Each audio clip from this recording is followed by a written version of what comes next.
This week, we feud while crafting potions, and I hope they're health potions because our tribe must survive.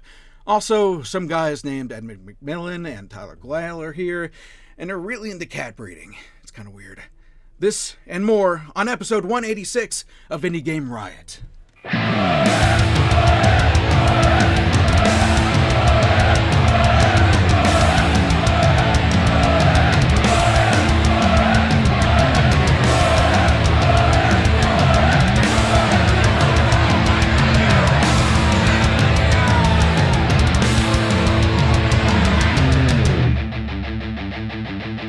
Indie Game Riot!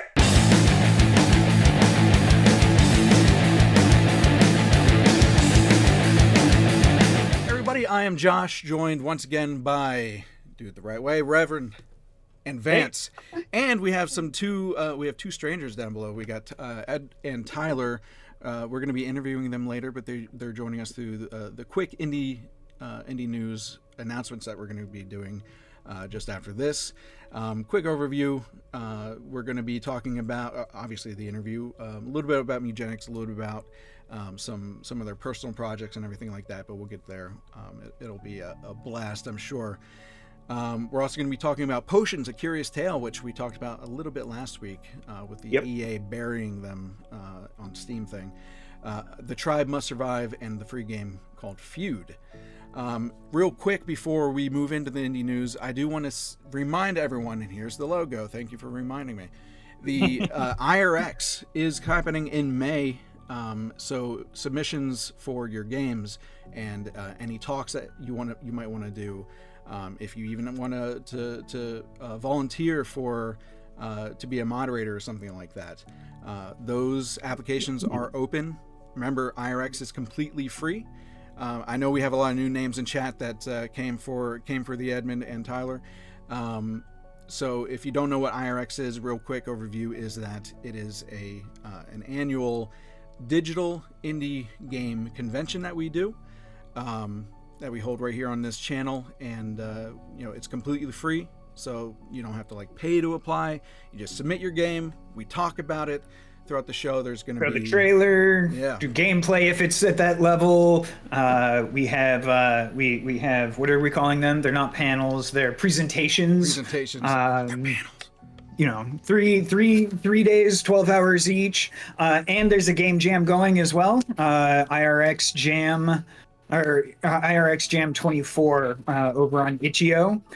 Submissions are open from April 11th at 9 p.m. to April 21st at 9 p.m. And you can check all that out at indierevolutionexpo.com. Links to all that stuff. Yeah. Yeah, so get that in as soon as you can, so that way we can fit you into the time slots that you would prefer. All right, other than that, we're not going to talk about our weeks like usual. We're just going to move into Indie News Injection.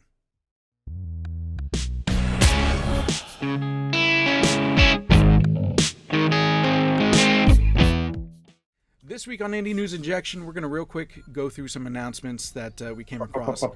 Those of you who are fans of Rimworld, there is a new expansion coming out, Anomaly, which is actually really cool. It's kind of got this Cthulhu-esque vibe to it. Ed or Tyler, do you guys play the Rimworld Colony Sim games at all? No, all right. No, that's just me. Dwarf Fortress. Dwarf Fortress. that's like the basically school. the OG. That's what it's based off of. This is it's really interesting because out of all the expansions that they've done, Anomaly is really a far cry from. It's almost like a total redo of the game, where there's monsters that you have to fend off, whole new events. There's various storylines that could happen based on their storyteller mechanic. So keep an eye out for that. That should be happening. I think it said April. It just says coming soon on Steam, but I thought I saw somewhere it said April. But either way, keep an eye out for that if you are a fan of Rimworld. Next, one of my favorite games that came out recently, Sea of Stars, just hit 5 million players. And apparently they're getting a physical release as well. So people could see them in a game shop or a Walmart or whatever. Congrats to that. Really excited for that. That was a really fun game. I'm glad that they've got the numbers out there like that. All right. And speaking of numbers, Stardew 1.6, that's a number, is officially out as of today. So those of you who are cozy gamers like Stardew Valley, get excited about that. I believe there's a whole new map and some new storylines that they're adding in, new secrets, all that sort of stuff. The full changelog is available on the website on StardewValley.net that you can check out there and see what's new, or you can just play and get surprised. That's always a good time there. Discord, as you know, is trying to turn themselves into like an everything platform, I guess. So they now have an SDK that will play apps within the app of Discord, and they are looking for games to be pitched to them. You can submit as many ideas as you want. They have a pitch form for guidance on how to submit their pitch and what their judging criteria is across, I think, 5 categories. It's compete, adventure together, collect and create, chill, and then kind of wild card.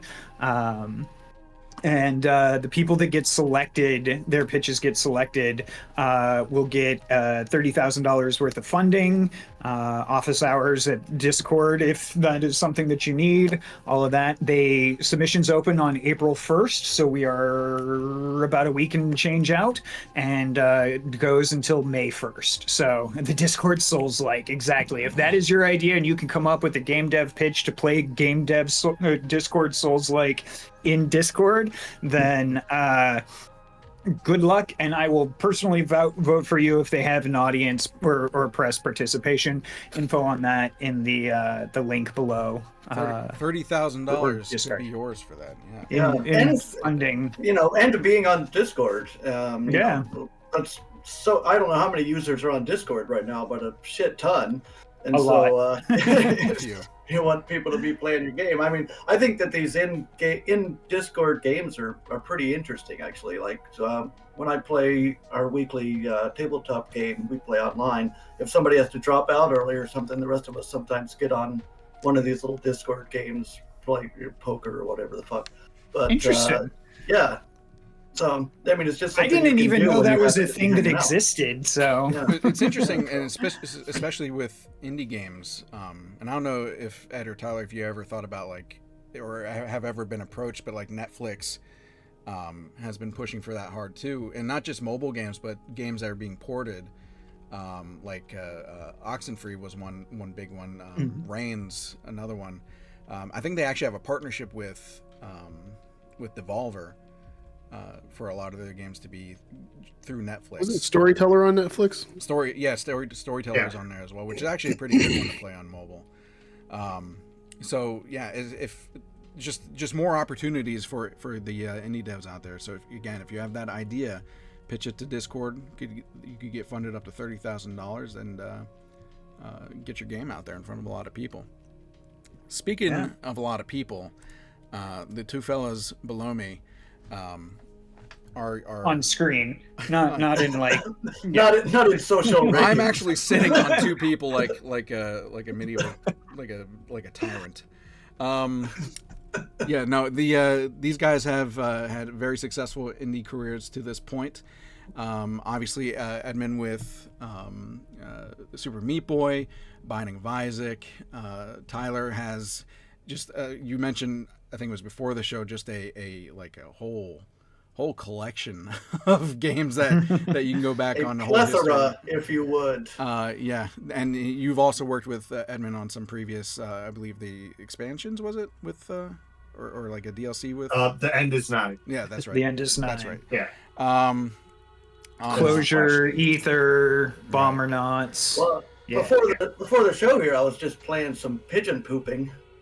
Oh, yeah. That's a classic. Yeah.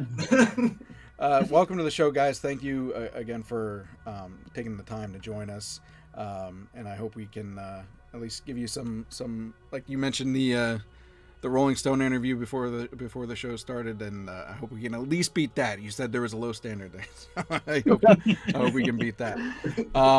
I love Rolling Stone. I hope they have me back. Oh yeah, I should. I guess the way I said that kind of came off weird. He didn't say anything bad. All right, yeah. So Rev, do you want to start with one of your questions since you have a lot of them? Sure. Well, hey, first, thank you guys. Appreciate you guys coming on the show. Means a lot. And I've been following Ed primarily for years now.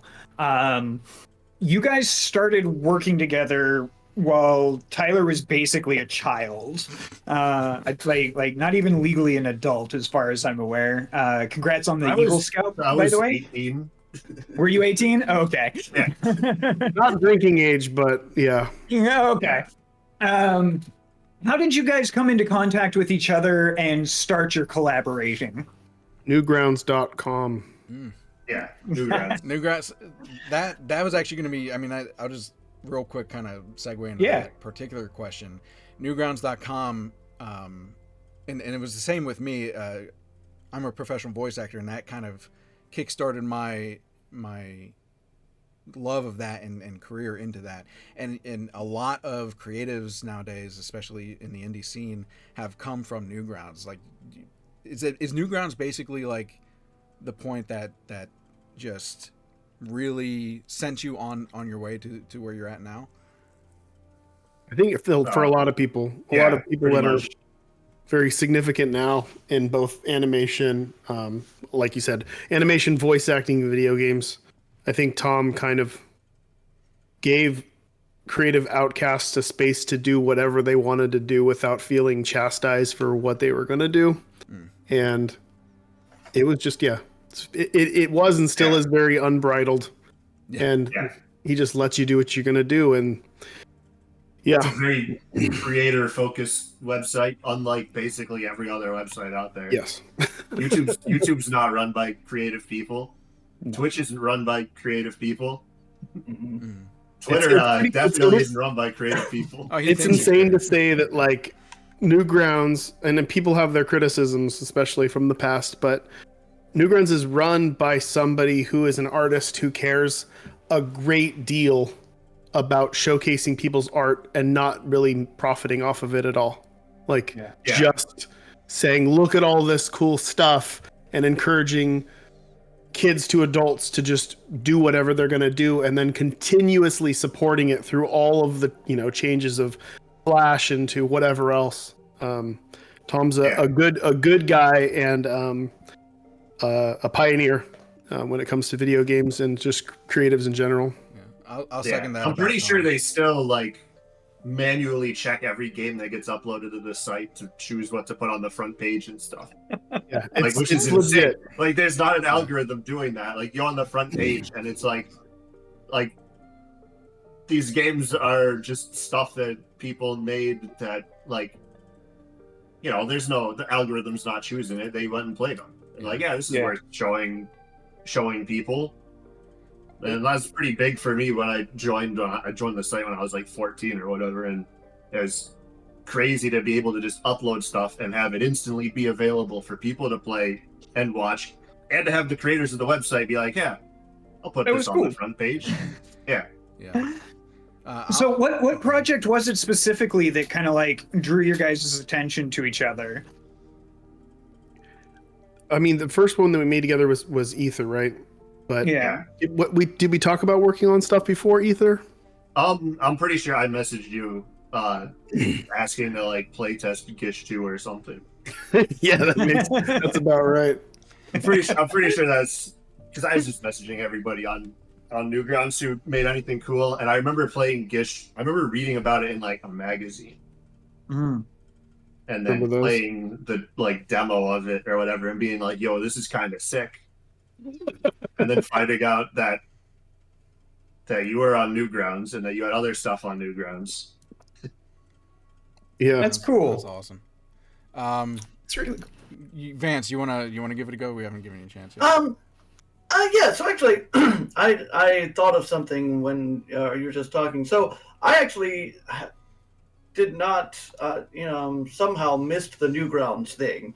Somehow came up developing games. I was, in the adventure game studio community and that kind of thing, but somehow just completely missed out on Newgrounds. Didn't see it happen. So what would you say? And I know you said that the owner of it is really supportive, and I imagine that there's also just some kind of something that they're doing with the community that is really encouraging people to feel comfortable to engage with each other. Because you look at other places, like one thing that comes to mind is like itch.io, which I also think is very creator focused, but you don't see like a big people forming big communities on there as much as it feels like people do on Newgrounds. Because every time I hear people talking about Newgrounds, it feels like this just big family community thing. What do you think that they're doing and that maybe other sites could do better to sort of encourage that sort of environment? Okay, well, I'll say that I don't know what the environment is like now, but I'm going to say it's similar to how it used to be. And it's not... it is an old school, or at least it was an old school internet gathering of people who weren't necessarily the kindest to one another, but there was there's a lot of shit posting. Like it was you'd upload your game or your movie or whatever, and literally thousands of people would watch it like instantly. And then hundreds of people would comment, and most of those comments range from "you suck," blah blah blah, to actual constructive criticism, to some praise. The community was more along the lines of there's the community of users that interact, and then there's a community of artists, and you just kind of got to know other artists through their art, and then the ones that you jived with, like Tyler said, you'd reach out to. That's how I worked with everyone. All my old Flash games of all the different programmers that I worked with, all were just tied to me being approachable on Newgrounds and putting my stuff up and having people either contact me or me contact them and say, hey, you want to make a game together? That's all it was. And you literally look through the person's portfolio, which is there for you to look at. You check out their stuff. If you know who they are, then you're like, cool, yeah, I'll spend a week or two working on some project with you. We'll see how this goes down. And then you just do it and you put it up. Only spending a week making a game. I know, remember that? Remember that? I made some in like 3 hours. Like, this is insane. We made one in 24, right? Or was it 48? AVGM was it was like 24? 48, I think. 48. 2 days. So would you say it was mainly the attitude of the people there that made the difference compared to other sites? I mean, I'm sure maybe the site did something as well, but it sounds like you're saying is really the people's attitude that really created that community, and maybe another site could never replicate that again. Yeah, who knows what it specifically was, and it could have been the time that it was, but there was something about the way you interacted and talked with people is like you would at school or with your friends, No, you didn't feel judged for weird shit that you were saying or doing, and everybody kind of knew that it was just, if people were heckling you, it was like, who cares? They're probably some 9-year-old.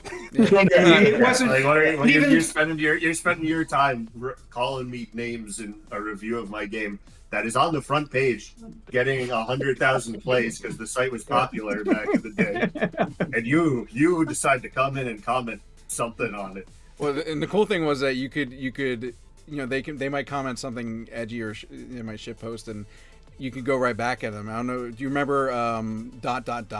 Devin Mack did that. Oh yeah, that was Newgrounds reviews, wasn't it? Yeah, it was a Newgrounds review.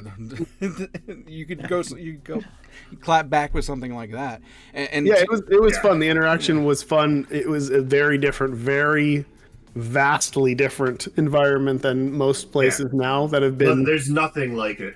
Yeah, and a big part of that is literally just like Tom Falk, the guy who runs the site, makes video games. Like he post his games on Newgrounds. That's what the site was for originally. He runs. I don't know how much he still runs the Behemoth, but he did start the Behemoth and did Castle Crashers and Alien Hominid with them. Like he's the same as everybody else on the website, pretty much. And he interacts with you on that level. Yeah, he kind of carried a burden too, because I remember back in like the early 2000s, the whole Pico school, after with Columbine and everything like that, they media came down hard on Newgrounds, with that, and he which probably just brought so many more people to Newgrounds. Right, and he carried that burden. He dealt with it. He pushed through it and didn't change, and props to him on that. And it opened up. Tom's always been legit. Yeah. I don't remember. I mean, I guess I was probably like 8 years old when Columbine stuff happened, but I don't remember Pico being part of that. I remember there was like another game on Newgrounds that was like Super Columbine RPG or something. There were a couple. That was the one that I remember getting like mainstream news attention. And there for were the longest amount of time, Tom kept it on the site and was like, "Yeah, people can. It's a video game made by a teenager. Like, what are you gonna do about it?" I think they did eventually remove it much later, but I don't know. I just really appreciate the fact that his impact on not just the video game community but the internet really is just massive, and I don't even know if he really fully just from because we had the chance to interview him a while ago, and he is a super nice guy, and I don't even know if he really thinks about the massive impact that he's had, but I appreciate it because now we have Edmund and Tyler here who have made super. Oh yeah, 100%. If Tom Fulp and Newgrounds didn't exist, I would not be doing this at all. Right. None of the things that I've made would ever have released. Like, I owe a great deal to Tom for sure. Mm-hmm. Yeah, same. Well, that actually segues into a pretty good question for me. Ed is seen in a lot of circles as one of the faces of indie games to the mainstream audience. Up there, like in terms of recognizability with like Jonathan Blow, Tom Fulp, Scott Cawthon. Tyler, you were making money and winning awards before you graduated high school for game dev. You guys are both successful by almost any measure that I could think of to apply. What is your personal measurement for success in your dev careers? I don't think about it like that. We make games because we want to make games. Fair. I mean, yeah, that's true. I mean, there's stuff that I want to have made. There's things that other games aren't doing that I want. I'm like, wouldn't it be cool if this other game did this thing? And I want to just manifest that into the world somehow. People enjoy it. That's it. I'd say what Tyler said. I mean, I think both him and I are similar in that same way where we're going to be our harshest critics. So if we're happy and we're enjoying the project that we're working on, that's a big measure of success. Like, regardless of how Mewgenics does, I can tell you that by the amount of hours I've put in playing it beyond what I should be doing, instead of I should be working, but playing it is very, very enjoyable, and that's a huge. It makes me feel really good, and that's a big success marker for me. Speaking of Mewgenics, since you brought that up, let's go into that a little bit.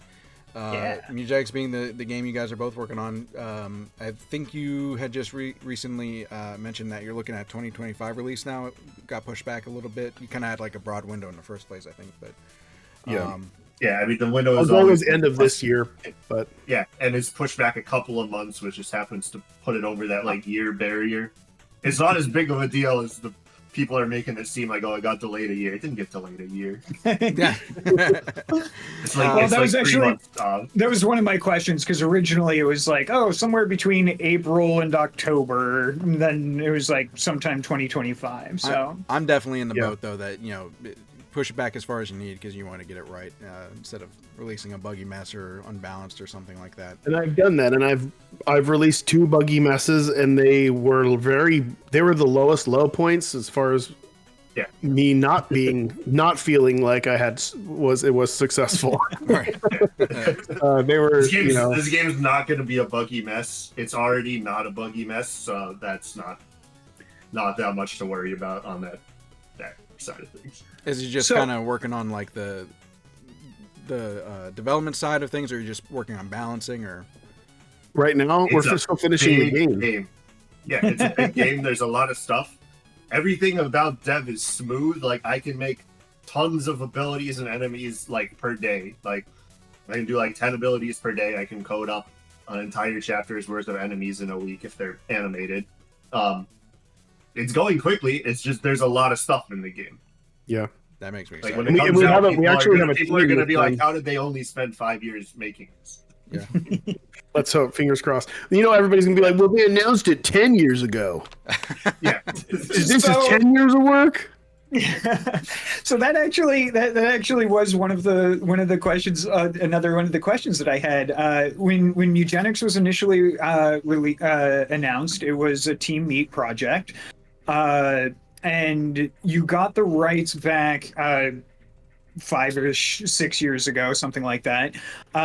Do you mind if I ask what it took to get the rights? Was it just a, hey, can I have that because I want to turn it into something, or was there on a wig and a dress, and I had to do a little dance, and I had to be really, really cute. There was a lollipop involved.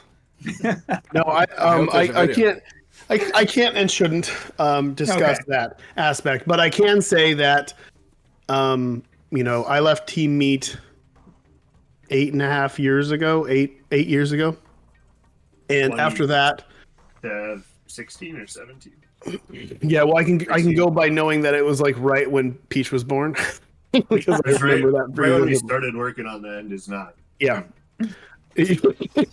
So the End Is Nigh, and then after that, it was like, okay, well, I have access to these IPs now. I had to basically clear my plate. I put way too much on myself at that point, and it was like I'm gonna do Afterbirth Plus. I'm gonna do The End Is Nigh. I'm gonna do this Tapeworm game. I'm gonna do Four Souls. I'm gonna do Legend of Bumbo, and I'm gonna do all these things. It was stupid. It was stupid to do that because it ended up taking way too much time. But once that plate was mostly cleared, all I wanted to do is clear the plate so I could work on this project, because this was the concept of the project, the basic concept, the prototype that was made 10 years ago, was so exciting to me. The world was so interesting. The concept was there. It just seemed really fun and raw and interesting that I wanted to continue that. And then after, fast forward to when we started working on it, I had kids, and so there's more meaning to the idea of DNA and breeding and leaving a legacy. All that sort of stuff was even more ripe. It's like it really ripened over that time. And then with Tyler, who can do anything, we're able to do anything. So it was like, okay, well, what can we do? And we literally prototyped like a bunch of different genres, like a brawler, a Pikmin-esque game, like all with the concept of this hub world of cats that you breed, and that matters. But in the end, we chose the most complicated. Yeah, which was one of the original ideas as well, because it's, when we were talking about it, a very original concept of the game had Pokemon battles in it, like 1v1. Pokemon. I love Pokemon. It's a good game. Combat system kind of only becomes interesting if you go up to like the competitive level of it or whatever. But it's you select attack and he attacks and the other thing attacks. It's kind of basic. The original design of the game that was meant to be like a short thing with like a Tamagotchi cats and all, you battle them or something and race them or whatever. Fit that fine, but the like next step up from like that type of RPG is like a tactical, like Final Fantasy Tactics type thing. And I know the idea was there because we'd mentioned it before. It's just like, oh, that's really complicated though. Yeah. And we were kind of like, well, we'd be putting ourselves right up against Final Fantasy Tactics or Fire Emblem or, stuff like that. And it was like, well, let's take a look back at those games and see what they did. And we kind of realized, we could do a lot more than this. Like a lot more. I gotta say, do as much as you think. We're like, because for the record, when we're talking about Final Fantasy Tactics, we're talking about the Game Boy Advance one, not the PlayStation one, because that's the one we both played. I played a little bit of the original one, but Tactics is the one I played the most. Yeah, I beat I've 100%ed that when I was like 14 or whatever. It's a great game. I love it, but it's like, I'm just saying, I played the game, so when I shit talking a little bit, I have the credential here. All right. So we're like looking through it because we're coming up with ideas for all the abilities you can do in Mewgenics, and like, okay, is there anything these other games have did that's obvious that we are missing right now? And we go like look at like the wiki for Final Fantasy Tactics Advance and be like, all right, what are all the abilities they have? Oh, there's like 8 per class. There's like 8 or 12 abilities per class, and like they're all kind of the same. Yeah, and they have no relevance. It's like you do like Earth attack, and it doesn't matter if that it's Earth. Yeah. Doesn't matter that it's anything else. Yeah, it's just the animation and does damage. No rock paper scissors. There's a whole summoner class in Final Fantasy Tactics Advanced. Does it summon anything? No, it's just big spells. Plays a big animation where a monster is like rah, and it's just the same as a mage ability, but like with a bigger AOE. I summon reduce hit points. I gotta say, I got really excited when I started seeing all these various like genres and mechanics that I personally love, kind of getting smushed into this game. And you mentioned like you started off with the Pokemon aspect and grew from there. Was there like do you have any concerns with like scope on that at any point, or you just because I mean you've been working on it on and off over the 10 years, and then really started hammering home within the last. To be clear, I worked on it for about 8 to 9 months, way back at the concept, and then it was canceled. Okay. Gotcha. And then many years later, so for the past 4.5, almost 5 years, we've been working on it.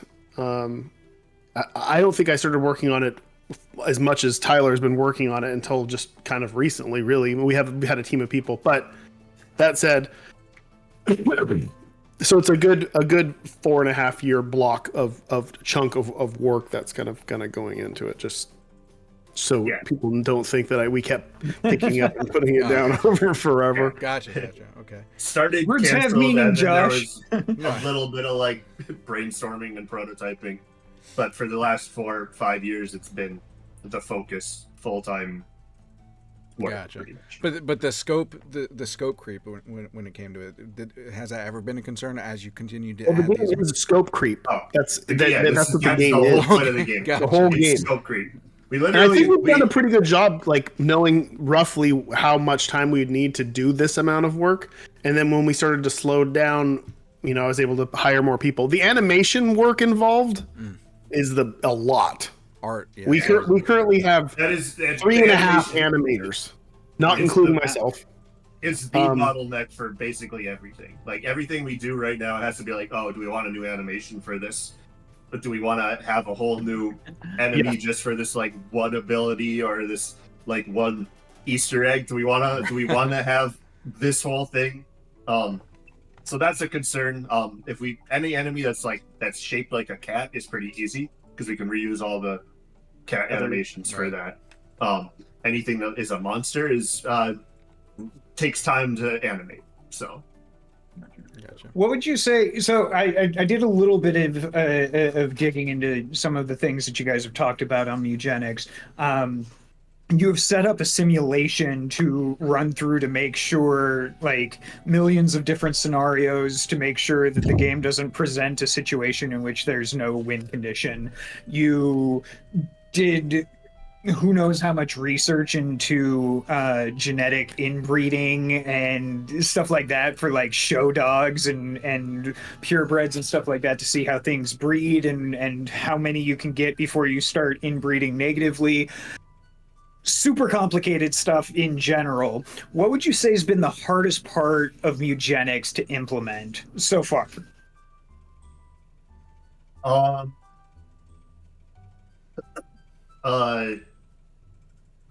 It's weirdly not that hard. Really? Okay. It's just a lot of work. It's a lot of work. There's a lot of busy work. There's not like, I'm not sitting there just like, oh, how do I do this for like a week at a time? It's usually like, oh, I don't want to do this right now. I'll just put it off. And then like when I get to it, it's like 2 minutes of work. And I'm like, why did I put that off so long? Honestly, I think the hardest part has been just coming up with deciding on the genre that we are going to do. That's probably the hardest. I will say the hardest thing right now is coming up with unique names for the ability. Yeah, that's true. I feel Magic the Gathering. Insane. We have so many abilities. There's going to be, at least for the ones that the cats can use, about 1,000 total that need unique names. And so we're like, have we used the name Scabs before? I'm like, yeah, we have Scabs, we have Scabby, we have Scab. Like, I've got a thesaurus here. we need something else that's not Scabs for this ability. There's a great deal of Control F in the Google Doc to find. Oh wait, have we done one with the wind? Nope, we have done one with the wind. Somehow we've done that already. Yeah, it's like one with the wind. There's like Hall of the Winds. There's like Form of the Wind. I don't know. There's so many names. It's Thesaurus.com is no longer helpful. We have to like. Yeah. We've done all the magic cards. We've done all the thesaurus words. Now we have to just come up with like. Stuff, yeah. Reverend's Law is a good name. Just FYI, I'm just throwing it out there. Yeah, the question that comes to mind for me, just based on this conversation. So we talked a little bit before, and obviously you just mentioned now that you're both big fans of Magic the Gathering, which that makes me even more excited for this game, because I think one of the things that you can do in games like Magic the Gathering, and it seems like possibly this game too, is adapt the play to your own play style and make it so that you don't feel like you're playing somebody else's game. You're playing your own game because you're able to build the combination of abilities and cards and everything that you want. Is that something that you're primarily trying to capture in this game? I mean, you throw as many options out there as you can, and that's going to just happen. But even Tyler and I were talking, I don't know how many times. So currently we're going through our list of final abilities that we're adding to each of the classes. And we'll go through, and one of us will be like, is this any good?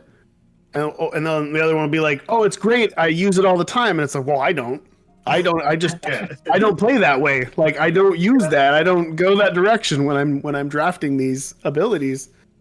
But then it makes me go like, wait, I'm going to try that out next time and see if I can make it work for my build. But no, it is, man, there's so many things you can compare the game to, but Magic is a huge, huge influence. Both of us have been playing a lot of Magic in the past 5 years, and it is kind of the perfect game that introduces this all these mechanics, and it's really fun and easy to throw in these new mechanics that work within this engine. And Mewgenics is 100% like that. To the point where it would be fun and easy to make many DLCs because it's easy to make expansions for these things, just having more archetypes. And how it kind of works is each class has a few specific archetypes and a general way how they play. And then those different archetypes support how they play. And then they have interplay within them. But then you get this situation where you also have interplay within the classes.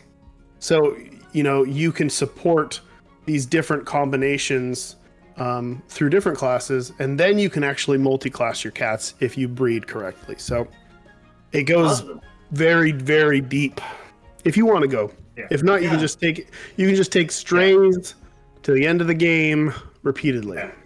Grab the hunter, fighter, medic, take every run. Yeah, you kind of a little bit touched on this. So is this something that you can see yourselves continually adding to for years and years after release and making it bigger and adding more stuff to, or is it kind of just like not really what you're interested in doing? It could easily be. I mean, I think both of us will probably want to work on it until it's not fun anymore, or until we got a better idea for something else. But it feels very much Binding of Isaac-y when it comes to expansions. In regards to scope creep, so we have a tab in our design document, the design document. There's a whole tab in it that's just DLC ideas. So anything new we come up that's not within the scope of what we want to get done for release goes in the DLC ideas tab. And we got like 4 or 5 like old DLCs in there at this point. Oh man. Man, I'm so excited for this. So we're not going to do all of that, but we'll do some of that. That actually, maybe we'll do all of that. That actually leads me into some of the some questions that were sent by audience members and people on Twitter. Kerbrute Smasher on Twitter was asking if you were going to plan on allowing any mods for Mewgenics. I don't want to allow mods for at least a year. Because once you add mods, then you're opening the game up to spoil every little aspect of it. And this does have a lot of stuff that's... I want people to kind of experience before it just goes... It's probably going to be like after 1 month, I'll just enable Steam Workshop. There's no reason not to. The game supports it the same way the End is Nigh did. So people are going to want a mod and may as well give them a place on Steam to do that. I just want to make sure that people don't data mine it right away, but they're going to do that regardless of if there's mod support or not. So that's fair. Yeah. I mean, I can see kind of what you're saying on both sides. Honestly, it's but the nice thing, I mean, if you do allow mods, it is then at least up to the people that it's not like they have to play with them or anything like that. But that'll be cool to see what people come up with whenever you guys are ready. There was a great idea on Twitter, Tyler, because I posted the GIF of the ragdoll physics. He said you should be able to smash the cats against the wall and damage them. Yeah, people are weird. There's a mod for you. There's a mod idea right off the bat. I'll let people do that. That one's not easy to mod, so it's not going to be there at the start. Literally, making content for the game is similar to modding. So if you're just adding classes, bosses, enemies, it's not that hard. We don't need to add any support for that. It's just there. El Roberto in chat was asking, did the idea for Mewgenics have anything to do with Stray, or are they mutually exclusive? Didn't Stray come out recently? Yeah.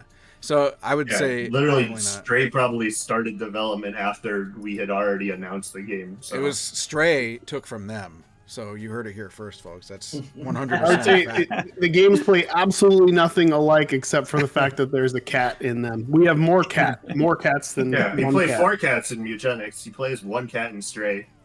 I've never played Stray. I'm sure it's on the playlist. I'll play it eventually. It just... No, that's a flex, it's not the same type of game. We've got more cats. Booyah. I will say that I did see like some interview with Stray or whatever where they're talking about how they put so much effort into making the cat not show you its butthole in Stray.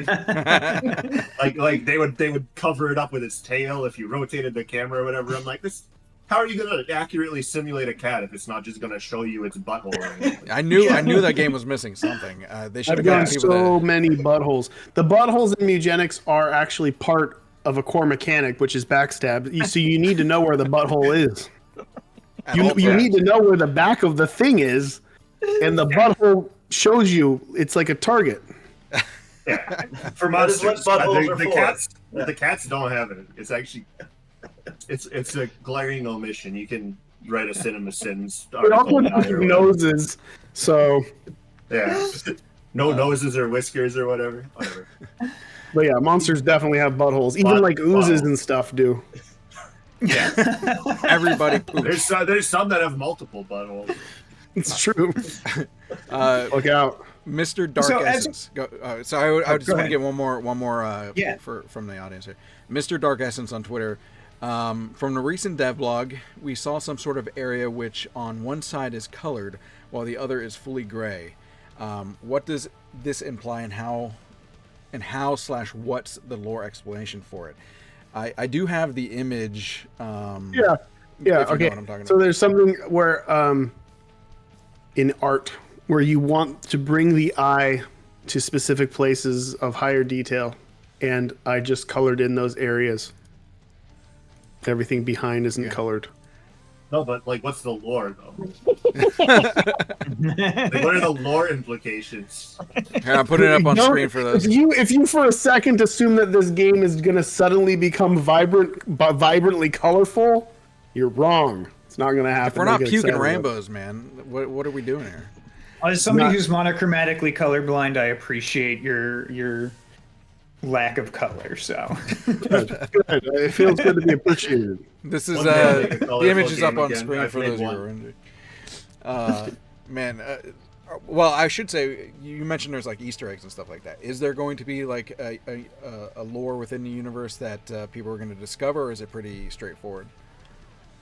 Of course, the game has fucking lore. I mean, it's a yeah. You go on an adventure- you go on an adventure The game in a isn't world. just cats that Yeah. does anything for you. There's a world. There's a world that you live in. There are NPCs you interact with, and there is something very fucking wrong. Yeah, there's areas of the game. There's one area of the game that probably our favorite area where like the enemies have like a culture with them that like manifests in their behaviors. interesting. It happens Cool. that we do stuff like that. We're painting. There's We're like painting a picture for you that allows for enough of your room for your imagination and doesn't just do a bunch of traditional storytelling where we explain the lore of the game. It will become it's more, the lore is more akin to Isaac, except it's not, Isaac's just the story of this one child. This is more the story of a place. yeah, it's Dark Gotcha. Souls. Okay. What are as we're nearing the suspected release date? What are you most excited to see or hear about from the audience when Mewgenics goes gold? I want to see people play it. Yeah, I just want to watch people play it. It's fun to watch people play it. It's absolutely bonkers. It is absolutely bonkers. Like, Yeah, every time we test with like a friend or a new teammate or whatever, just something crazy happens when they're playing. I'm like, huh, I didn't know that, or I've never seen that happen before. I saw someone get the last time I play tested with one of our friends, he got a very rare weather effect that I've never had happen to me before. I mean, I coded it, so I know it was there, but I've never seen it show up in game. And there was a lot of placeholder art for that one. and the more stuff we add, like right now we're still running off of I'll call it fluff. The fluff that we have added, that we've been playing over and over in this, in these few zones that we have in the game that we replay. Like events and weather events, that sort of stuff. We haven't added much at all for a long time, but you still run into stuff that's just like, what the hell? Like, and I posted about mine the other day. Like, my cats have gotten depression before. It happens. And what depression does is it makes your cat depressed, but it makes everything adjacent to the cat even more depressed. And you can utilize it's represented by a stats down. And I had a situation where I had this tank cat who had depression. So as long as I kept him away from all my other cats and just put him out there standing next to things would just get close to him, get depressed. It would lower their constitution, so their actual max HP would just drop considerably, and then they would just suicide themselves against all the spikes that I'm putting on this tank. I'm just covering it with barbed wire and whatever else, and they're just suicide. And then I had the ability to choose, because you draft these different passives, and one of the passives is this really fun passive called Mini Me, which makes a tiny half stat copy of you that's AI controlled. Of course, it also has depression, so I could double depression things. So I just put them next to bosses, and I'd have all the other people just wail on the bosses as the boss was depressed. But sadly, I believe that I think it was a female cat, and it turned out that she was gay and she would not breed. So the depression, I had depression strats that I was going for, and then in the end, it just didn't. It wasn't in the cards. The out of context of this whole monologue there is great, honestly. No, there's gonna be great out of context posts about this game. It'll rival some of the Dwarf Fortress stuff you've read. Do you think it's really that school Let's Plays? I was gonna say. I mean, you mentioned rivaling Dwarf Fortress. Do you really think it's that open as you're playing it, like as open as Dwarf Fortress, where? Don't compare it to Dwarf Fortress on that. All right. I was gonna say, man, I'm just saying the stories are gonna be funny. The stories people tell out of context are gonna be funny. Oh man, Boat Murdered is a classic. Yeah. So you guys have been doing this for a while now, not just with Mewgenics, but just game dev in general. But throughout Mewgenics, even though you've been making games for a long time, have you learned anything new while making the game to this point? Yeah. There's a lot of stuff that we've learned about when we're just making stuff. Like, I've never made a game in this genre before, so the thing we mentioned before, like realizing how a lot of other games in this turn-based strategy genre don't do as much as you would expect. And I hate to say that because I don't want it to sound like we're just saying our game is just the greatest game in the world. But when it comes to what you can do and the depth and what you can do it and how much of the world, and we really put as much logic into things as possible. Like we have weekly conversations of, does this look flammable and should it be flammable? Here's the last one. When something swallows your cat whole and then spits it out, that cat should be wet when it comes out. Yeah. Right? Yeah. And if the cat is wet when it comes out, if it got shot onto something that was lit on fire, it should put out the fire. That is the game. Like, and it's as much of that as possible. It started with Tyler's suggestion of we should do elemental effects that kind of talk to one another and just kind of rock paper scissors each other to, like, if you blow really hard on grass, shouldn't it remove the grass? It's like a lot of that, like, does that feel right? Is that logical? And we try to do that as much as possible to allow the player to experiment and then go, oh, I didn't. If I hit this rock, what's gonna happen? Is it gonna just fly across the screen in a straight line and then hit into something? Spoiler alert, yes. Like a lot of that. And it's just you don't see that in a lot of these kind of games. And like the combination of, it's kind of an abstract deck builder in a way. You're drafting skills and abilities to form these little mini decks that you utilize as you play. There's a lot of interplay between those things, and then you collect items that also add to those similar combos and effects. So it goes really, really, really deep, and then it has the gameplay loop of something more akin to XCOM or Darkest Dungeon, but even deeper. Like you can do more with the home hub than those games had to offer as well. That's so exciting to me. You keep mentioning these mechanics in games that, like, I love, and you're pushing it all into this game. And now I said I was on board for pushing the game till it's right, but I kind of want it now.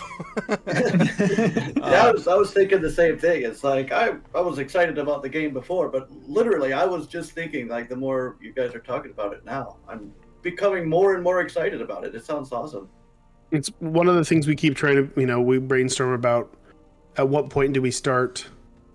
Because I know both of us are really biting at the bit when it comes to wanting to turn our blog post into just simply showing our runs. Like, just the first chapter of the game. That's all is needed. Just showing us replaying the first chapter of the game with basic starting class stuff. And just so people can see, like, what's going on. But it's way more exciting if somebody plays it that doesn't know how to play. Like, because then we know what we're doing. We can just show you and spoil it all for you. But I think watching streamers stream this is going to be the best way to kind of showcase what it is, because people are like, are you going to do a demo? And it's like, well, you can just watch anyone play this when it comes out and then instantly know if it's your type of game. Yeah, you'll watch 3 seconds of like some streamer playing it, and it'll say which ability do you want to level up or do you want to select to learn. They'll select the wrong one. You'll be like, why don't you select the other one? That one sounds cooler. And then you'll just go and get the game. Maybe we can do that. Maybe we can have an IGR once the game comes out. Maybe we can have an IGR stream session, because I'm really excited for that. Yeah, maybe we can plan for that. There was something I was going to say, but now I forget. So go ahead, Vance or Reverend. Okay. I was going to say, what is the biggest unforeseen aspect of game development that caught you unaware that you would warn aspiring devs to be cognizant of? Don't do what we're doing. We've made a lot of games. Yeah, we made a lot of games. This wasn't an unexpected thing. Like, I mean, we started at Newgrounds. Part of the reason why so many people came from Newgrounds is because everything that was on Newgrounds was made in like a week or two. Like, you weren't trying to make a 3-year mega project as your first thing when you're on Newgrounds. You just wanted to put stuff on the website. Mm-hmm. So, I made like 50 Flash games back then. Ed made a lot of Flash games back then. You got 59 games on Newgrounds. When's the 60th coming? A couple of years, probably. You need 10 more just for the lulls. I will say, because most of those games are not good. Hey, that's all right. There's like 10 good ones in there, but like that's you got to make a lot of stinkers. You got to make a lot of shit before you don't. Yeah, but so what we're saying is, if you're new to game development, absolutely don't. No, here's what you do. It's not what you don't do. This is what you do. What also is what you don't do. You make a game in a weekend, a game jam game. You do that. You do that like 5 or 6 times, and then you're like, okay, now I have an idea for a little game that maybe there's some aspects of these game jam games that worked, that were interesting, or whatever else. And I'm going to incorporate that in a slightly larger project. And then you work a week, maybe 2, on that project. You release that. You keep doing these 2-week projects, then you do 2-month projects. Once you've been doing it for like 8 years, then you're like, okay, I'm going to make a big project. But don't do it before, because you're just going to run yourself into the ground. It's just not going to happen. The odds of success are very, very, very low. And when I say success, I mean releasing the game.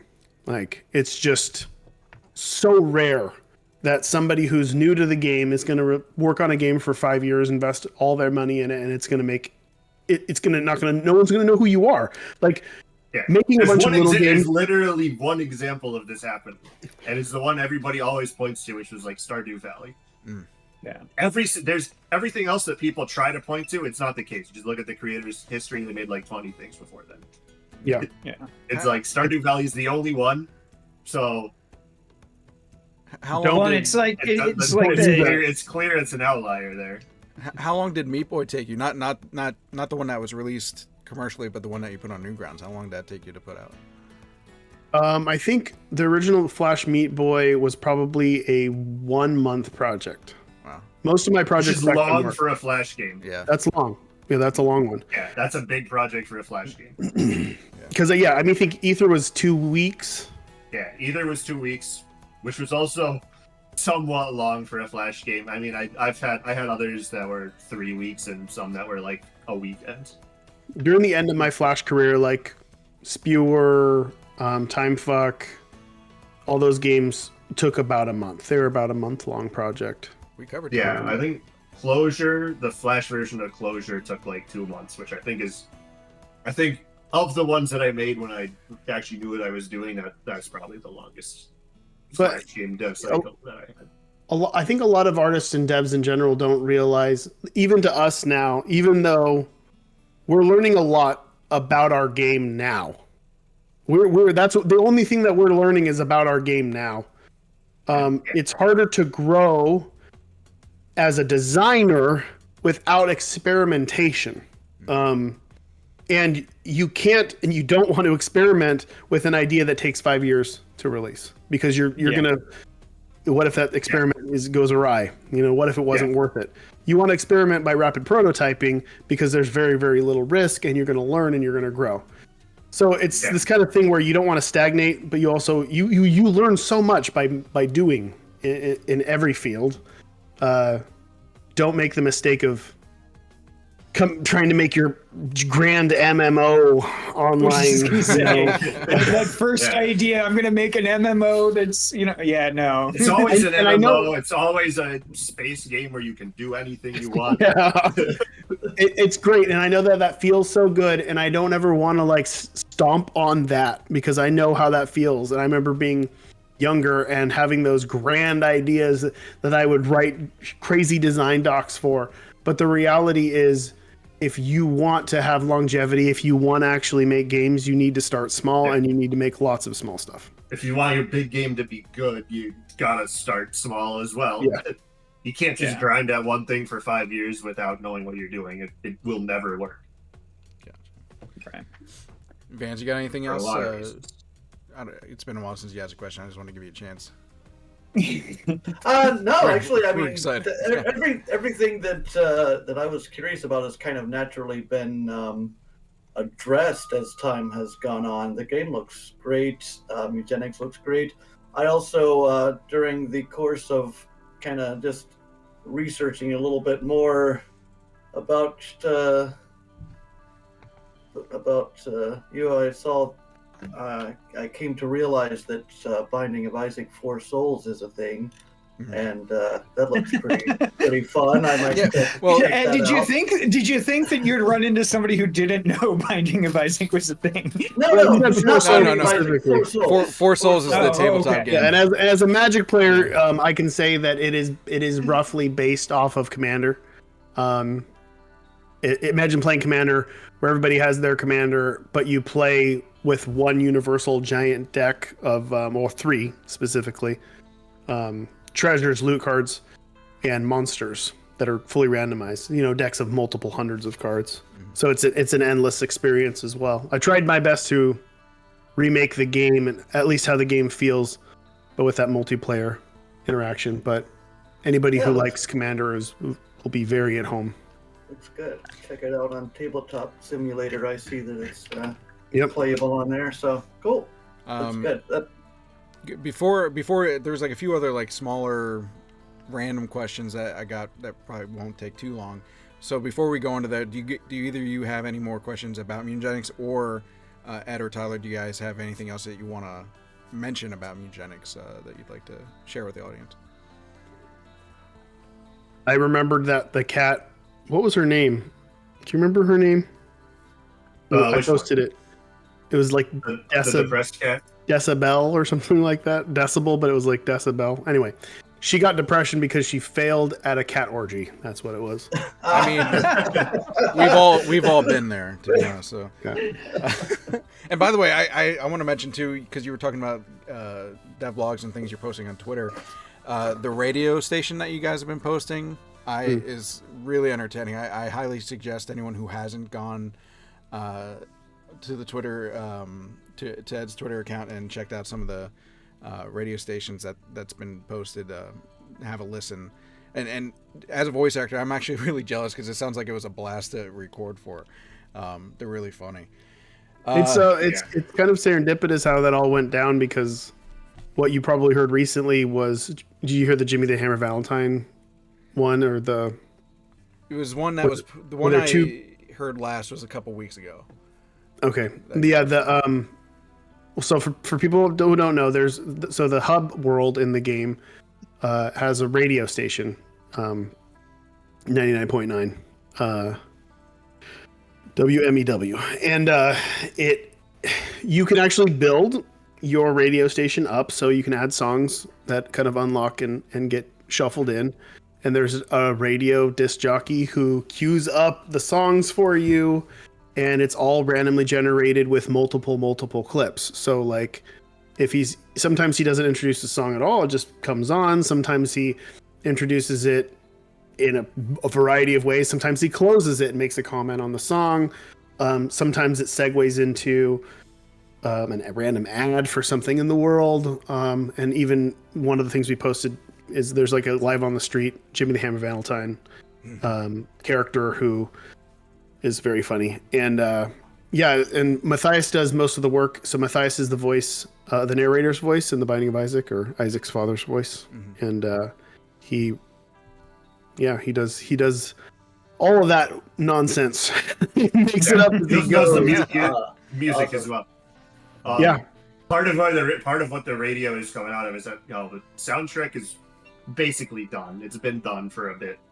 Excellent. There's one or two more songs that we'll need, but there's still another year left of development or so, and so we just let him do whatever he wants until the game's released. Fluffing it up. Radio stuff. Nice. So it's not like we're sitting here being like, all right, we're delaying the game 6 months to add a radio station to the game. This is just because the music's already done. So to keep Matthias busy, he can just do whatever he wants for the radio station. Yeah. The longer the game takes, which is very nice too. Gonna happen. Because Matthias and John, like Tyler said, who also are doing all the music, are phenomenal artists, and just letting them be like, okay, let's, I know you're done, but let's come up with something else. Like, I'll keep paying you. Let's keep making stuff and until the end. And what's come out has been really cool. And Jimmy the Hammer Valentine was actually like a hero of mine. His name is Carl Edge, and he made a local show, semi-local. It was kind of all over California in the 90s called Fishmasters.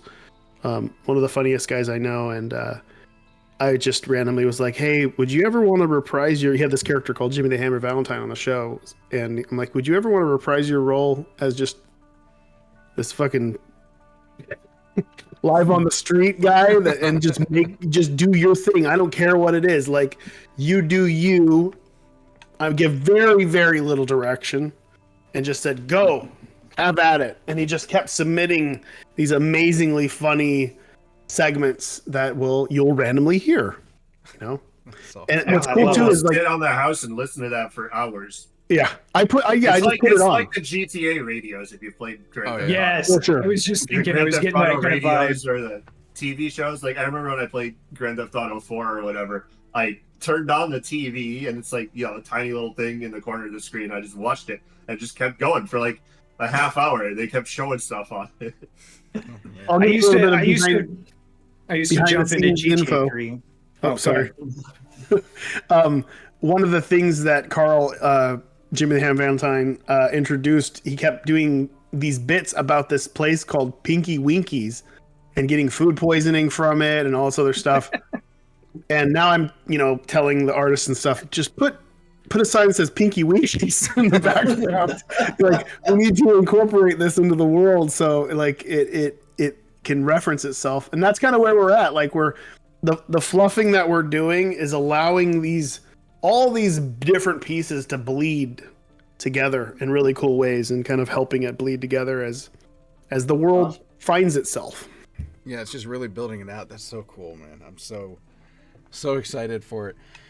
All right, yeah. So just to kind of wrap it up, we got some smaller questions here for you. That first of all, you get a lot of fan tattoos for Binding of Isaac. I don't know if Tyler's had that or not, but for any of his projects. But do you have any like personal favorites that you've come across or anything crazy that people have gotten? I mean, there's a few people that have full sleeves and full back tattoos of the Binding of Isaac. They're pretty crazy. I'm a big fan of just the most common one, which is just the stick figure Isaac sitting on the start screen of the game. That's the most common one that people get, and they just constantly tweet it at me. Sometimes I'm like, have I seen, like, is this the same? Brimstone icon. Brimstone is a common one too, but this one has become like, even today, like somebody tweeted one at me and I think I liked it or retweeted it, and then somebody else commented and was like, I just got this done. It was like a fresh, exact same one, and then somebody else commented, look at, here's mine. Same one. Oh yeah, so Tyler, I was checking out your website, and you have a webcomic that you used to do called Game Webcomic. Oh, that was a good one. When is that coming back? And specifically shitting Pikachu and your game convention recaps. Never say never.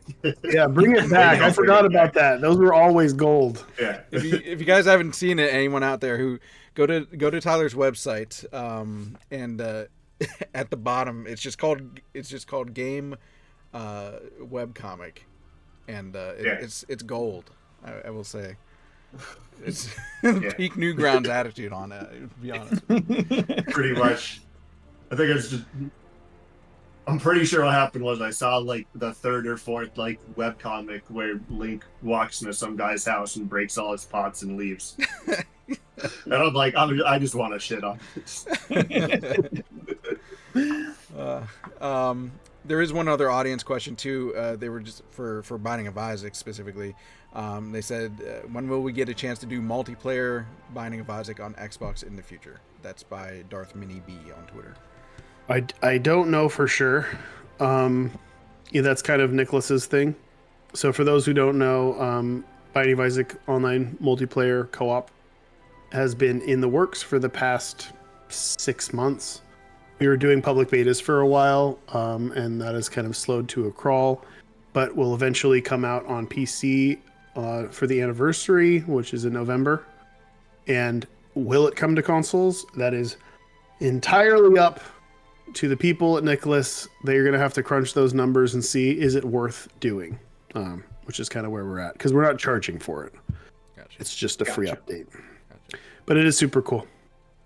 I have one other question that we're going to end it on. Does anyone else, and I think Rev knows what it is, possibly. I'm good. All right. Vance, do you have anything else? Okay. I'm good. Go ahead. We have to ask every single one of our guests on that come on our show, which way do you put your toilet paper on the roller? Oh, I thought you were going to ask which way you wipe our butt, because that's a bigger one. We can add that on there, but what is the correct way? Over the top. Over the top. Yeah, mine's over the top right now. I don't think I honestly, I don't believe I ever pay attention, because this is what I do. My wife puts it however she puts it, but when the toilet paper is done, it never goes back on the roll. It sits on the yes, because I do this, right, and that's how I get my toilet paper. I'm a designer, okay, and I'll tell you right now that it is much more difficult to like figure out where this is going and pull it down, then rip it, then grab it with one hand and go voop voop boom, and then put it back. So much more convenient, because then you have the perfect like wrap around the hand. I get that, and then when it's on the roller, you have the chance of it like continuing onto the floor. I don't want to have to fold it up. It's already there. It's already on my hand. It's complete. Look, my hand is covered. My hand is covered all the way. It's a glove, and then I wipe. But the question is, how do you guys wipe? Because you'd be surprised how different everyone wipes. Because I am a down the front, lean up wipe. See, I think so. Yeah, between the legs, right? Yeah. So, but that's not a common way. No, it's not. Because I've gotten shit. I do the same thing. I'm between the legs as well. I have gotten shit from people, not literally, but I've gotten shit from people for doing that. They're like, "That's disgusting. Don't you get it all over your balls?" I'm like, "It's like, what do you think? I'm a fucking caveman?" I'm sorry, but I don't think you realize that my butthole and my balls aren't as close as you think that they are, and I'm also not going to drag shit from it onto my balls. Exactly. My bidet does most of it. The toilet paper's there just to get the little bits. Mr. fucking fancy. Elitist. COVID happened. I live in a county that has 3 million people. I'm down in Orange County, California. I'm in Costa Mesa, Santa Ana area, and like there was no toilet paper anywhere. We luckily had just bought toilet paper at the start. Like it's only been like 4 years, like yesterday was the 4-year anniversary for when my work sent me home. We had just bought toilet paper when the order went out to go stay in our home. The lockdown in California started, and we ran out about a month in because there was just, 2 of us. And it was like, well, bidets exist and they're cheap on Amazon. You can give whatever excuse you want. You are like the resident chaos anti-capitalist motherfucker I've ever met, and you over here coming up with a fucking bidet. You might as well get one of those heated Japanese toilets and just call it. I wanted one, but you couldn't get them. They were all sold out. Is it a cold water bidet, or is it? It is a cold water bidet. It is a cold water bidet he's slumming it. Because the hot water. Well, so here's the thing. The plumbing in my building is like ancient, and so sometimes the water in the toilet just like gets boiling hot. So it's always a surprise bidet, but usually it's cold. So you get a nice soup going there. How does that happen? I have no idea. How does it's like water boil? I almost think something up. I almost think what happened is that they took the pipe for that and put it into the one singular pipe that feeds into. And so it's like my shower will sometimes be frozen cold with nothing but hot water going, and sometimes it'll be burning hot with nothing but cold water going, and sometimes my water tank will burn me if I lean back against it while shitting. Jesus Christ. So the surprise bidet, it's a risk, it's a gamble. I'm rolling the dice every time. That's a new version of Russian roulette, man. That's If you guys are curious, because I did do a poll about this, the most common way to wipe your ass is to lean forward and go to the back. Yeah. But people also lean to the side. There's the other way the way that we do it, and there's people who stand. That one I don't get. Standers. That one I don't get because, like, how do you? Like, that's going to make your butt go together. Yeah, it's going to close it yes, up. Exactly. That's just way more cleanup involved in that. Oh man! All right. Well, I'm glad we got to the final, most important question on that. Anything? Do you want to let the audience know any other information we didn't cover real quick? Just or recap anything, just to let them know how to check out Mewgenics and everything like that. Mewgenics.com. Wishlist. Yes. Yeah. Yes, that's the important Steam algorithm for you. Wishlist it, and you can follow it on Steam as well to get all the updates and all that. But and obviously the Twitter handles are on the lower thirds on their boxes, so you can follow them there, and they post updates there. So super excited for Mewgenics. Thank you guys for sharing all that information and thanks for coming on the show. Yeah. Really appreciate it. Yeah, I said, I don't know if you guys want to hang around for the other games or not. You certainly don't have to if you don't want to, but thank you so much. It's been a blast to this point. So hopefully, when later on down the road we can have you on again to talk about some of the crazy shit that happens, or like I said, hopefully we could get a chance to stream it on once it releases and see what crazy crap happens. Yeah. Sounds good.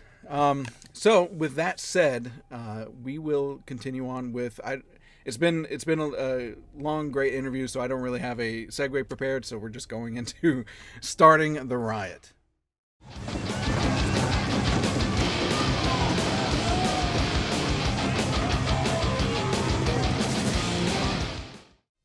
Hey everybody, we're in Starting the Riot, fully released game. We talked about them last week, like Josh mentioned near the beginning there, when they released, and then EA dropped a bunch of games one at a time and pushed them out of the new and trending. We thought we would give it a go ourselves and then see if it was something we'd like to promote, and it is Potions: A Curious Tale. It's the adventure crafting RPG kind of game by Stumbling Cat. They said they worked on this for like 10 years, I think, and just luck of the draw. I have been playing this game all day. I got sick last week, and I'm still down with it. So I've been playing this game. probably have a solid 6 or 7 hours, which for me on a game generally is quite a lot. With everything else going on, it is weirdly simple, but also weirdly difficult.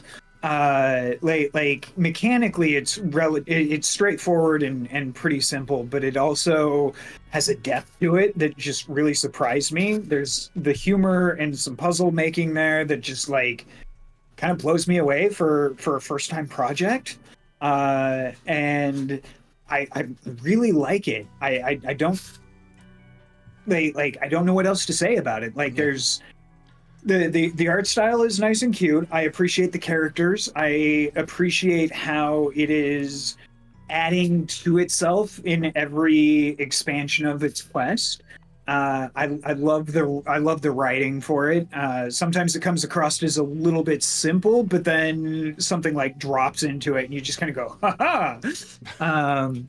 It's just a lot of fun. I love your familiar Helios. He is a snarky piece of shit cat that is like, oh, this is a fairy. We should probably just kill it, because why not? Don't do deals with fairies. Always good advice. Exactly. I will say the one, if I had to give a complaint about this, and this is like really like. I don't think that I am experimental enough to find or figure out all of the potion recipes. Like I'm gonna have to look up a guide to try and do that. But it's a really fun mechanic. I love it. You get you get a series of ingredients that you pick up throughout the world, killing monsters or that attack you or that are part of the quest. Things that you gather up in the world, and you can combine three different. You have 3 slots. You combine any one of the archetypes, and based on what those are, if there's a very specific, like you have to have a red dye and a blue dye and a water crystal, or if it just has the appropriate mana cost, will allow that to work.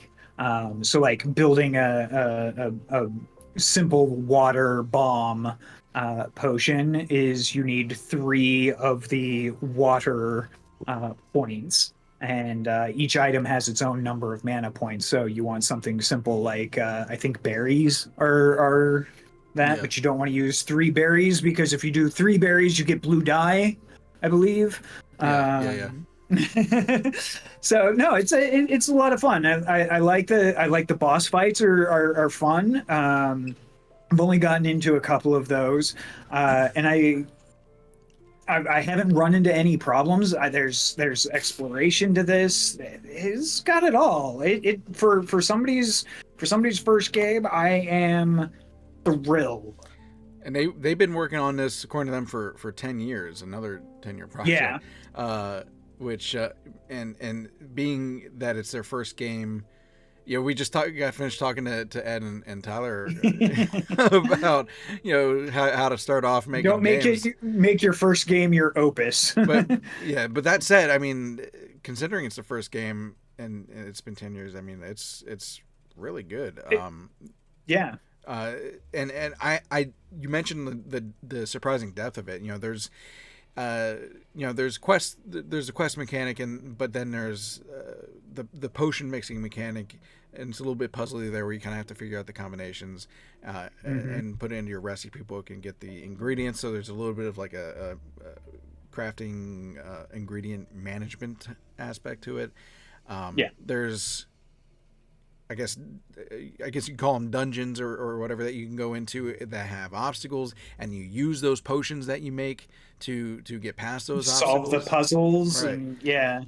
So it's really cool how everything kind of works together and with all the mechanics that they put into this game.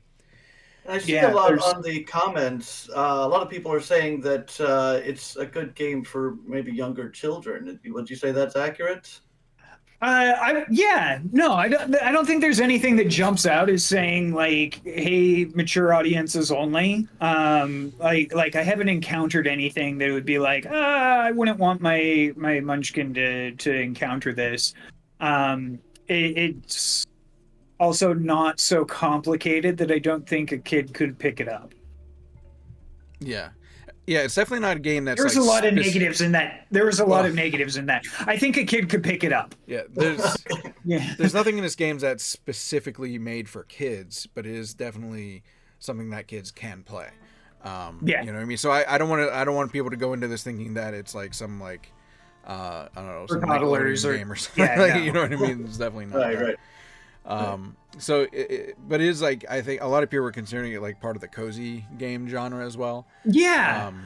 Yeah. Like even like not only can you brew health potions, but like anytime you go back to your house and you have one of the first quests that you get is to get a stone that will warp you back to your house from wherever you're at, even if you're in combat. And anytime you go back to your house, you get full health back. Like I haven't died yet, and it's just I don't feel like a lot of stress playing this game. Like the biggest stressor for me in this is I feel the completionist need to like fill out my entire recipe book. Yeah. And that's kind of stressing me out a little bit, but not really, because I'm finding things that work when they come up and all of that. And the interaction, I really appreciate the thought that they put forward into things like if you're flying, for example, you get to hop over little gaps in the map that if you get hit or like take damage of some way, you drop out of that and have to like get back onto your broom, which is just a simple quick button press. There's like no time delay on it. But if you're on your broom, you can fly over obstacles that are on the ground, like spider webs that would otherwise slow you down in your movement. It's just it was a lot of fun. It's a lot of fun. I'm going to keep going through this and see if I can't finish up my spell book and see how close I can get to completing this. Developer for Potions: A Curious Tale is Stumbling Cat. I think it's a 2-person team, if I'm not mistaken. It is currently on sale, by the way. It's usually $19.99, currently 15% off, so it's $16.99. So if you want to get a hold of that at a slightly cheaper price, you can do that. And I just want to say again that I'm sorry to Stumbling Cat that you had to deal with EA's bullshit, even though it wasn't. I'm sure, like, obviously they weren't doing it on purpose, but I don't know, it should have been thought out better by that. Well, they probably didn't care, to be honest with you. But, Steam should have probably thought out that better. But I'm glad that you're at least getting the best publicity from us, but also from being able to talk about that situation, and now people are still at least getting to see your game that you've worked hard on for all this time and did a really good job on. Anything else we want to talk about with Potions?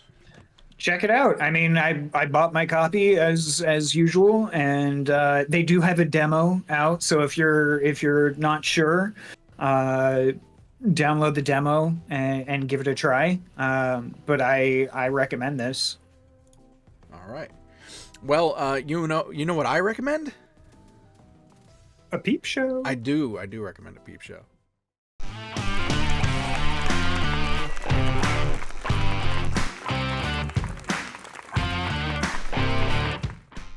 This week on Peep Show, we're talking about The Tribe Must Survive. So The Tribe Must Survive is a part of the city builder genre, but more specifically, I think it takes a lot of inspiration. Have you guys ever played Frostpunk? Or I have don't you? think I have. Yes. Frostpunk is it was pretty. I actually think we covered it some years ago when it came out, if I'm not mistaken. But So you must have at least Rev anyway. But anyways, the whole thing with Frostpunk was that you are like this little town trying to build up and survive in a harsh environment, and then expand outward while maintaining your resources and everything. Oh, yeah. Yeah. So this is very similar to that. So you are this tribe of, I think, I want to say cavemen, but that live in this like Lovecraftian-ish world where the darkness surrounds their little camp, and they have to basically stay out of the darkness lest they be pulled into it and killed by whatever lurks within the shadows. And to keep the darkness at bay and to keep them from dying into the darkness, they also have to, there's a day-night cycle, so they can go around like a small perimeter of their camp during the day, but in the dark they have to come close to the camp and they have to light the fire that is at the center of their camp to keep the shadows from closing in. So it's really important in this game to get a ton, as much as you can, just a ton of wood.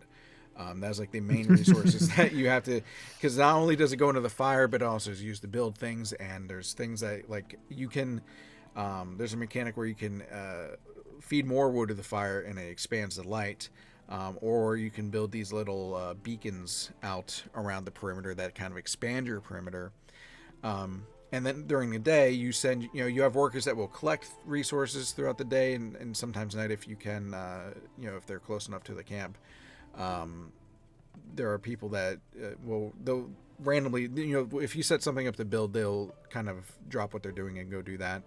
There are people that you can assign to go explore. So like I said, there is, even during the day, it's still a small perimeter that you have, but you can have people go explore the darkness during the day without dying and just kind of expand that local map out so you can continue to get new resources. Like there's different color medicines that are used in this like religion mechanic where you can there's currently only 2.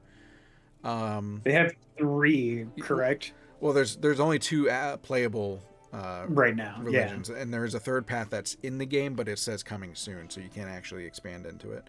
But these medicines, you build this hut where you can have these dances, and you can use these medicines to kind of progress your way through this religious tree that gave you these perks, to help you survive better. And then speaking of exploration too, not only is there a local map that you can explore, but you can also basically kind of build an outpost in your camp, and that allows you to send people out to explore the world map. So even more like tiles on that world map to find more resources, or also trigger certain events that may or may not be good for your tribe. And like Frostpunk, there are events that happen just randomly throughout the game, sometimes triggered, sometimes it's just random, that will either challenge you or for instance, actually you see one on screen right now, a group of stranger arrives. So people will show up at your camp and you decide if you want to integrate them. So you get more workers, or you get more tribes people that way to do more stuff. But then you have to think about, okay, well, if they join our camp, that's more resources that we're going to have to, more mouths to feed. And also there's like there's a mechanic where people will get upset if they don't get along and they might start a riot. See, I said it. I said the thing. So there's that, or there's also a mechanic with fear. So if something happens to someone out kind of close to the edges of the map, or if someone dies, people get afraid, and the more fear they have, the more likely they are to go into shock and therefore be useless. Not only that, but then they don't take care of themselves. They might starve as they're in shock, just sitting around. So there's a ton of dangers there, and then the game's broken up into acts or chapters. I think they call them acts, and each one ends in this each act has a major like a catastrophic type of event Trauma that will happen. So there's an eclipse. The locust. There's an eclipse that might happen, and which you can guess, in a world that you want to be away from the darkness because it will kill you, an eclipse sounds pretty shitty. So you have to prepare by getting enough wood to have your fire on at all times, even during what would normally be the day. Another one is a flood that comes by. Not only does that make it harder for you to gather resources, but eventually there's a creature that will start pulling your tribespeople under the waves, much like they would in the darkness, and you have to keep the flood waters at bay by building these blockades and things like that. It's a very challenging game, much like Frostpunk, but I really like the aesthetic of it, of just the whole Cthulhian thing. It's got this creepy vibe to it, even in the art style with the white eyes that they draw the characters with. The art style is literally why I didn't play this game. Like, it just felt like it was as creepy as Limbo, but didn't seem to have the adorable aspect either. It is Limbo-ish, yeah. You're right. Like it was very, like, I was watching some of the videos for it, and I was just like, I don't know if I'm in the right headspace for this. The Tribe Must Survive, that is by Walking Tree Games. Currently $19.99 on Steam. They are... it will go up. Yeah, they are planning on going up once it hits 1.0. I didn't... there is a roadmap. They actually posted it recently. Yep. So it looks like we've got, in April coming up, they're going to have an improved firelight mechanic. By the way, don't forget to light your fire. So you have to... There's a bell that you can ring to bring everyone in at a certain time, and you can set it up to be automatic, but you have to light the fire yourself. So if you're screwing around in menus and you forget and the darkness closes in while you're doing that because it doesn't pause, you'll start getting notifications that people are getting pulled into the darkness left and right. So don't forget to light your fire. Improved impact of fire on people in shock. So when people are in shock, to get them out of shock, you have to have them by the fire, and that will slowly lower their fear levels and therefore get them out of shock. Looks like gameplay adjustments that increase relevance of late game mechanics. So there's looks like they're going to focus on the outpost, so the exploration of the larger world. In May, they've got tree growth that they're going to be working on. They're going to be adjusting systems with interactions in different factions and conflicts within the tribe itself. All that is on Steam page anyway, that you can find all the way. They have March, April, May, and then looks like version 1.0. I'm guessing they mean that it doesn't say sometime after that. Yeah, it doesn't say June, but it will be after May, so we know that.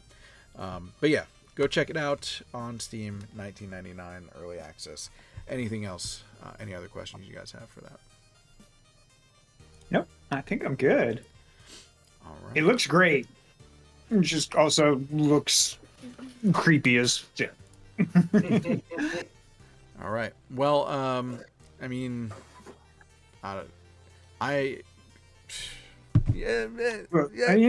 free fall.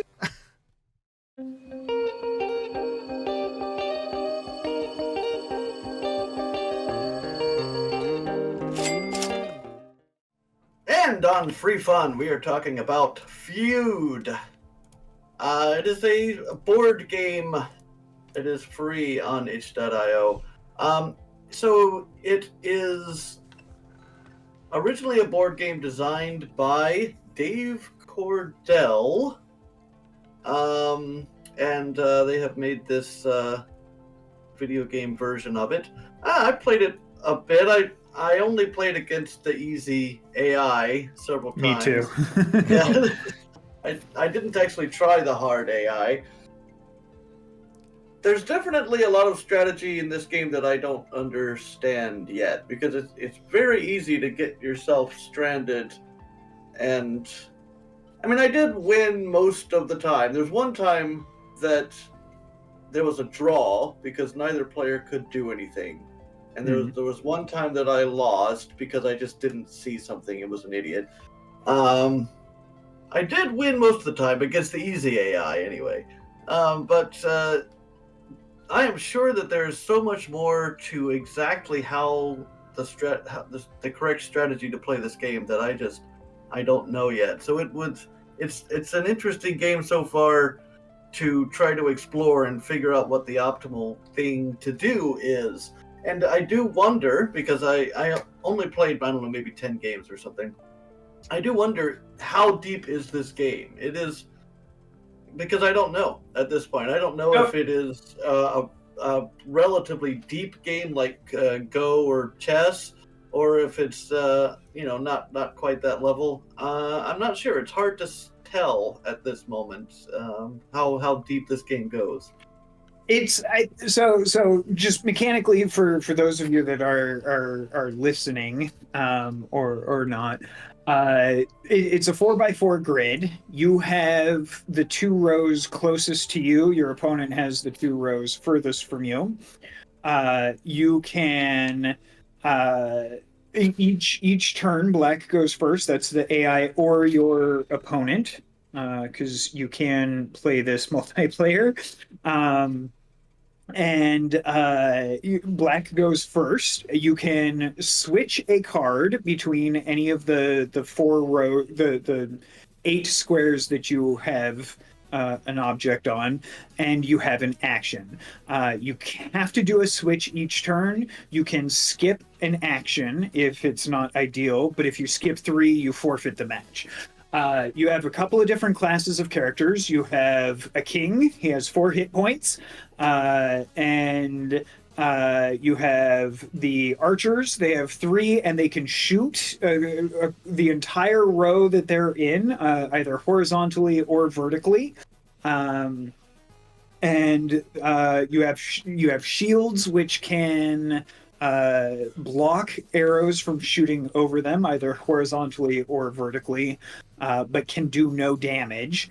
You have a mage that can swap with any square on the map, and you have knights that just do square. Only your own of your own square. Yeah, sorry.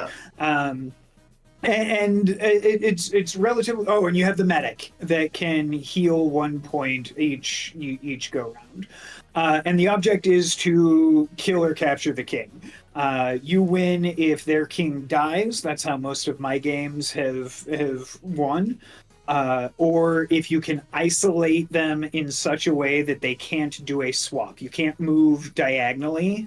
And so your pieces have to be touching your own pieces, if that makes sense. Otherwise they can't, they're unable to be used. And if you isolate to the point where you can't do anything, then you'll also lose. It's really kind of an interesting concept. It's kind of like a cross between like almost like an auto battler, but also like chess, but not. It's nothing like an auto battler. You make every move yourself. You know what I mean? Like in terms of like your placement and choice. You mean the initial setup is what you mean.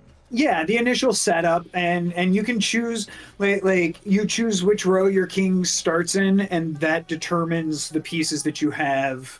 Like where your pieces line up. So if you're, if you're playing a all-out attack kind of game, AI, you don't want to have your king, sitting in the front row in front of the knight, basically, kind of thing. So you can change things up, and it's there is some depth to it. I like it. It also, the really cool thing about this is it is full cross-platform play, PC, Mac, Linux, iOS, and Android, that you can play it on, and you can you could play it against the AI, or you could play it multiplayer. All right. Yeah, and it feels like it. I'm interested in finding out if this is a game that can be solved, right? I see what you mean. Yeah, definitively solved. It feels like it can be. It feels like it can be definitively solved. Just intuitively, it feels like the number of things that you can do, that there is always going to be if you play it enough, and you can figure out the optimal move. But I might not. I might be wrong. There might be a deeper strategy to it. It feels like a game that is maybe solvable, like there's always an optimal move, and if you make another move, you're always wrong. Right. Like, but I'm not sure. I'm not sure if that's true or not. Would you say that if they were to build out this game further, outside of what they have on as a free game, do you think there's a lot of potential here to really make something like pretty deep, like you were saying, like chess or something like that? Or I mean, actually, what this reminds me a lot of is like you guys played The Witcher. Yeah. The Gwent in that game. Yeah, very similar to like yeah. Kind of where you have two rows of characters, and obviously this is a lot more simplistic with the abilities, whereas Gwent, it's there's a lot more variety in cards that you have there, but it's, you have two rows and position really matters and all that sort of stuff. So do you think it has the potential to kind of reach that complexity? It could, if they were to expand out on it. I don't think that it I don't know that they have plans to expand it out like that. Like, part of the complexity of Gwent, for example, was like you said, the mass type of cards that you could get and their interactions and the extra abilities. This is pretty straightforward in, like, you can attack, you can heal. Like that's basically it. Seems to me the optimal strategy is try to split the enemy down the middle. So then, if you kill something in the middle of the enemy's row, they can no longer move to the sides. So then you just position your king over where it's literally impossible for the enemy to ever get there to kill your king. Mm-hmm. And as long as you don't get isolated, you can, finagle around to shoot the rest of their stuff to either isolate or kill their king. Gotcha. But but I mean, the strategy, because I don't know what I'm doing, then there is strategy, but I just wonder, like, if you keep playing it enough, it feels like there might just end up being a optimal strategy. But I don't know. It's an interesting thing to try to solve. All right. So Feud by Bear Waves, UK developing group. There's 4 of them that all have various other things: musician, teacher and board game designer, mobile game hater, and producer and QA. So congratulations to Bear Waves. They started this project, went into early access back in 2019. So and just recently came out of early access. So well, what else is coming out of access?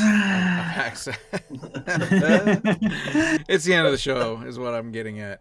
Real quick, just a shout out to our Patreon supporters, Preposteron and Discreet Infinity. Thank you so much for your thank you guys for your support financially. And if anyone else wants to help support IGR financially, you can also join Patreon.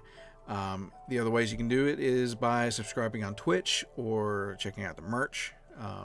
We always appreciate that.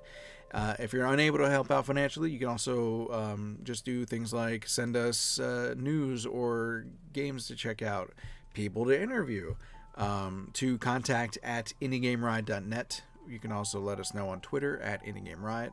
Check out our Discord server. That's probably the easiest way to talk to us, is on Discord. Those links will be in below the video /stream/ whatever you're listening to. Really appreciate the support. Again, reminder, Indie Revolution Expo, IRX, is coming up, so get your game submitted, your talk submitted. We can get that all scheduled out and showcase your game during IRX. The game jam is next month, and there is a cash prize, $100, $100 plus a shirt that you can win as the winner of the IRX jam.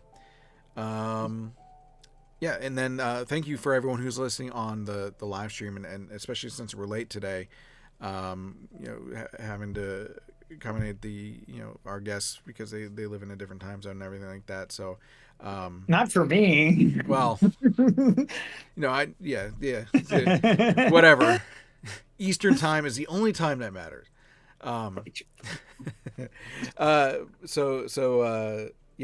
Thank you for sticking with us throughout this late show. If you aren't listening to the live stream, you can always join us every Tuesday, normally at 9 p.m. Eastern Time. And then, of course, those who listen to the live show, recorded version comes out the next day, barring any kind of things that get away from life. Lastly, I just want to give another thanks to Edmund and Tyler for coming on the show. It was really nice of them to take time out of their day. I know they're busy with Mewgenics, and again, and life, and yeah. I know Edmund has kids, and I know that I have kids. My son's in baseball. That's a whole thing. So I get it.